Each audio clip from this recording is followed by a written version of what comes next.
आज अहिल्यानगर मध्ये मी पत्रकार परिषद घेतली आणि या संदर्भामध्ये पत्रकार परिषदेला विशेष करून आपला लढा हे नाव देण्यात आलं।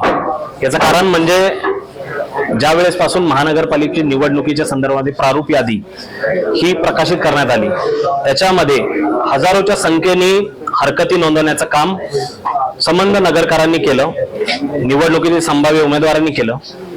आणि ज्या वेळेस सुरुवातीचा पहिला दुसरा दिवस होता, त्या पहिल्या दुसऱ्या दिवसामध्ये आपण जर बघितलं तर शेकडोने हरकती होत्या, परंतु त्या नंतर पोहोचल्या हजारोच्या संख्येवर। आणि ज्या वेळेस शेवटचा दिवस आला त्यावेळेस आपल्या महानगरपालिका प्रशासनाने सांगितलं की 9,500 हरकती त्याची नोंद झालेली। शेकडो नावं ह्या प्रभागातून त्या प्रभागात गेले।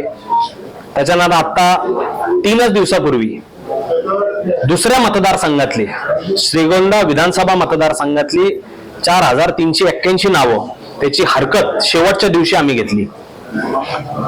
निवडणूक जे मुख्य निवडणूक अधिकारी आहेत आयुक्त यशवंत डांगे यांना भेटून, आयुक्त साहेबांना भेटून आम्ही ती हरकत नोंदवली। पहिले तर आम्हाला ते आमच्या एवढ्या मोठ्या हरकती स्वीकारत नव्हते, परंतु आम्ही देखील त्यांना विचारलं की ज्यावेळेस तुम्ही एखादा निवडणुकीचा कॅम्प आयोजन करता मतदारांचा, त्यावेळेस तुमचेच BLO, आपलेच BLO, त्याच्यामध्ये गठ्ठ्यामध्ये नवीन मतदारांची नोंद होती आणि ते गठ्ठे स्वीकारले जातात, मग आमचे का नाही गठ्ठे स्वीकारत? त्याच्यामध्ये मग ते आमचे असलेले हजारोच्या संख्येतले दुबार नावं जे नगरमध्ये आलेले आहेत त्याची हरकत आम्ही नोंदवली। आता 10 तारखेची आम्ही वाट बघत आहोत। 10 तारखेला जी अंतिम यादी प्रसिद्ध झालेली आहे आणि एवढ्या मोठ्या हजार संख्येने ज्या हरकती दाखल झाल्यात याच्यावर नेमकी प्रशासन करणार काय हे बघायचं आहे। सगळ्याच्या सगळ्या हरकती जर स्वीकारल्यात एवढ्या हजारोच्या संख्येने, त्या सगळ्या हरकती त्याच्यामध्ये ते करणार काय आहेत? नेमकी निष्पक्षपणे करणार आहेत का, किंवा कुणाचं तरी ऐकून करणार आहेत का, किंवा कुठल्या दडपणात आहेत का, हे खऱ्या अर्थाने बघण्यासारखं असणार आहे। आणि जर त्याच्यामध्ये काही गोष्टी आम्हाला तफावत जाणवली, आढळून आल्या, त्याच्यामध्ये न्यायदेवता आहे, न्यायालय आहे, कोर्टाच्या मार्गावर आम्ही असणार आहे।